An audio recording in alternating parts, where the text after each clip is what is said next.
साथियों, जैसा कि आपको पता है, पंचायती राज संस्थाओं के चुनाव होने जा रहे हैं। 12 तारीख को मतदान होगा और इसी कड़ी में पंचायत समिति के जोन नंबर 2 से भाजपा उम्मीदवार मनजीत कौर दुग्गल जी प्रत्याशी हैं और किशन दुग्गल की ये भाभी जी हैं।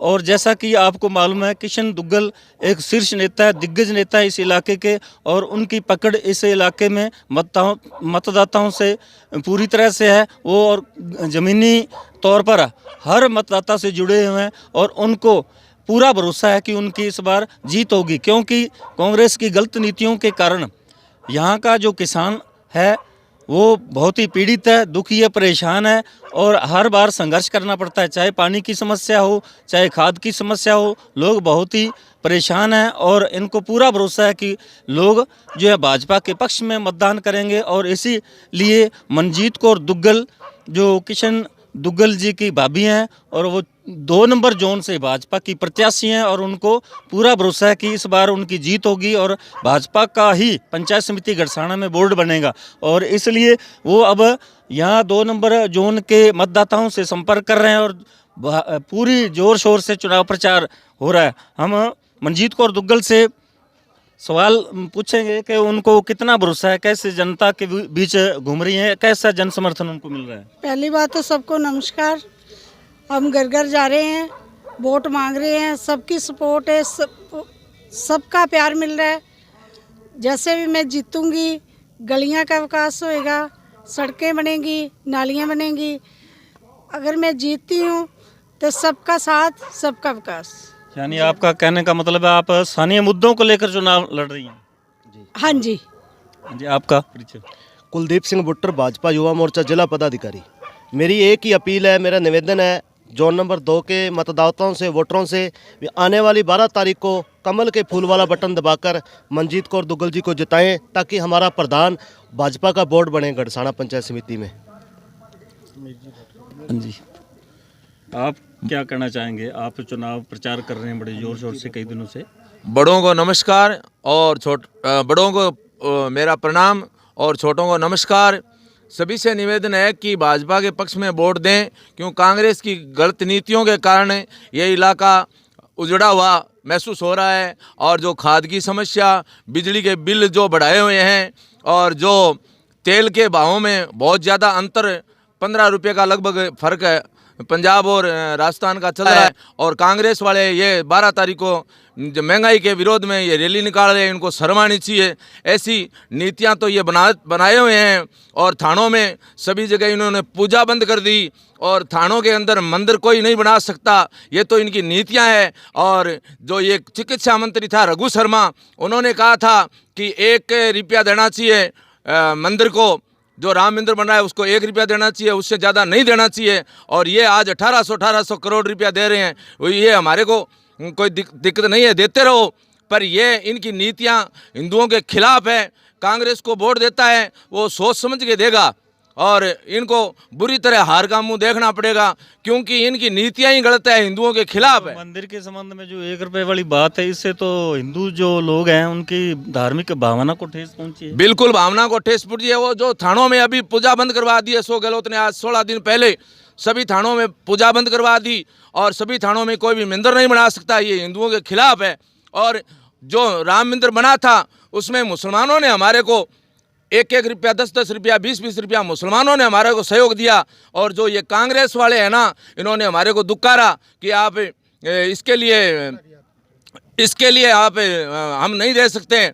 और कांग्रेस वालों ने यह कहा था कि आप स्कूल के लिए पैसे ले लो या किसी के लिए पैसे ले लो, पर हम इस मंदिर के लिए नहीं देंगे। तो इनको सोचना चाहिए। और मैं आपसे निवेदन यही करता हूं कि आप चाहे नोटा को वोट दो अगर बीजेपी पसंद नहीं है तो, पर कांग्रेस को बिल्कुल ही वोट मत देना। ये मेरी अरदास है आप सभी इलाके वासियों से। दीपक जी। हाँ जी, बोलिए। आप बहुत जोर शोर से वोट मांग रहे हैं, आपको पूरा भरोसा है? किस मुद्दे पर आप मुख्य तौर से? हम यहाँ पर स्थानीय मुद्दे साथ लेके चल रहे हैं। लाइट की समस्या है, बिजली के बिलों से जनता त्रस्त है, हमारे यहाँ इलाके में पानी की समस्या है, गलियों की समस्या है। हम यहाँ सबका साथ सबका विकास के नारे पे चल रहे हैं और जैसे ही अगर हमारा बोर्ड बनता है, हमारे हाथ में पावर आती है, सत्ता आती है, तो हम सबसे पहले उन लोगों की जो समस्याएं हैं जो हम नोट कर रहे हैं, जैसे जैसे हम चल रहे हैं, स्थानीय लोगों की, स्थानीय वार्डों की हम समस्याएं नोट कर रहे हैं। हम सबसे पहले प्राथमिकता से उनकी समस्याएं हल एक करवाएं। बात बताओ, जो किसान आंदोलन चल रहा था, संयुक्त किसान मोर्चा दिल्ली बॉर्डर पर बैठा था और अचानक 19 नवंबर को प्रधानमंत्री जी ने कृषि बिल जो वापस लेने की घोषणा कर दी 19 नवंबर को गुरुपूर्व के दिन, उसके पीछे क्या कारण है?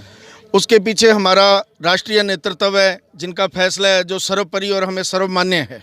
नहीं, जब पहले कह रहे थे अच्छे कानून है किसानों के लिए, बिल्कुल, लेकिन कानून किसानों के लिए बिल्कुल सही थे, कानूनों में कोई दोष नहीं था। लेकिन जब मोदी जी ने देखा कि सबका साथ सबका विकास के नारे पे चलते हुए सबको साथ लेना भी ज़रूरी था, उस वजह से जो भी इन्होंने किया वो राष्ट्रीय नेतृत्व का फैसला है, सर्वोपरि और सर्वमान्य है। यानी ये जो पंचायत समिति चुनाव हो रहे हैं, इसमें राष्ट्रीय मुद्दे कहीं आड़े नहीं आएंगे, स्थानीय मुद्दों को लेकर चुनाव हो रहा है ना? स्थानीय मुद्दों के दम पे हम चुनाव लड़ रहे हैं, हम स्थानीय मुद्दों को साथ लेके चल रहे हैं। हमारे शीर्ष नेता किशन जी दुग्गल हैं, मोहनलाल जी शर्मा जी हैं, हमारे और जो हमारी पूरी टीम वर्किंग लगी हुई है, हमारे विधायक जी के नेतृत्व में हमारे देहात मंडल अध्यक्ष विनोद जी पारिक हैं, हम सबको साथ लेके उनके नेतृत्व में चुनाव लड़ रहे हैं।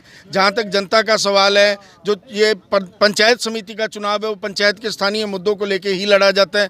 स्थानीय मुद्दों पे हमारा पूरा ध्यान है और हमें उन्हें एक एक करते हल करवाने की भरपूर कोशिश ही नहीं करेंगे, हम उनको एक एक करके हल करवाएंगे। इसी विश्वास के साथ मैं बीजेपी के मतदाताओं से अपील करता हूं कि आप सभी 12 तारीख को भाजपा के पक्ष में मतदान करें, जिला परिषद के पक्ष में मतदान करें, भाजपा का बोर्ड बनाएं, पंचायत समिति प्रधान भाजपा का बनाएं, जिला प्रमुख जो है जिला परिषद सदस्य जिता के भाजपा का जिला में भी बोर्ड बनाएं, ताकि हम ज़्यादा से ज़्यादा विकास करवा सकें और जनता की सारी समस्याओं को हल कर सकें। एक बात तो खास है, बीजेपी के जितने भी नेतागण हैं उनका जमीनी तौर पर हर मतदाता से सीधा संपर्क है, हर मतदाता सीधा संवाद है।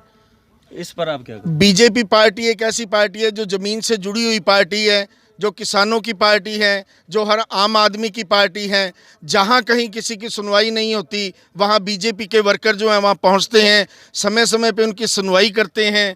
चाहे वो कोई भी मुद्दा हो, हम उसको अपने लेवल पर लेकर उस मुद्दे को हल करने की कोशिश करते हैं और जहाँ तक हमसे हो सकता है हम उस समस्या का निराकरण करवाते हैं। इसलिए भाजपा पार्टी ज़मीनी स्तर से जुड़ी हुई है, भाजपा का कार्यकर्ता ज़मीनी स्तर पे जुड़ा हुआ है और आज उसी ज़मीनी स्तर का लाभ जो है हमें उम्मीद है हमें पंचायत समिति के अंदर मिलेगा।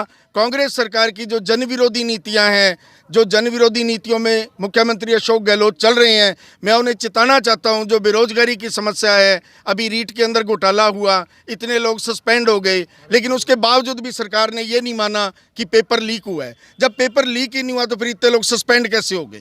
कैसे इतने लोगों को इन्होंने अंदर कर दिया? आज तक उसका कोई मास्टरमाइंड पकड़ा नहीं गया। अगर ऐसे घोटालों की मैं बात करूं तो एक लंबी लिस्ट है हमारे पास, चर्चा करते करते शायद 2-3 दिन में हमारे भी बीत जाएं, आपके भी बीत जाएं। इसलिए मैं जनता से अपील करता हूं, इस देश विरोधी सरकार को जड़ से उखाड़ के फेंकने के लिए भारतीय जनता पार्टी को वोट करें, भाजपा का बोर्ड बनाएं और भारतीय जनता पार्टी आपके साथ है। आपके विकास के लिए कदम से कदम मिलाकर, कंधे से कंधा मिलाकर युवाओं के साथ है, किसानों के साथ है और आने वाले समय में एक मजबूत नेतृत्व प्रदान करेंगे। थैंक यू, शुक्रिया। साथियों, जैसा कि आप सुन रहे थे, दीपक जी बोल रहे थे कि ये जो स्थानीय चुनाव है ये स्थानीय मुद्दों को लेकर लड़े जाएंगे और बीजेपी का हर नेता, छोटा या बड़ा वर्कर, कार्यकर्ता जमीनी तौर पर हर मतदाता से जुड़ा हुआ है। इसलिए हमें पूरा भरोसा है कि जनता हमें भारी बहुमत से जिताएगी और हमारा वोट बनेगा। हिटफिट की न्यूज को सबसे पहले देखने के लिए चैनल को लाल कलर वाले बटन पर क्लिक करके अभी सब्सक्राइब करें और साथ में लगे बेल आइकन को भी दबाएं।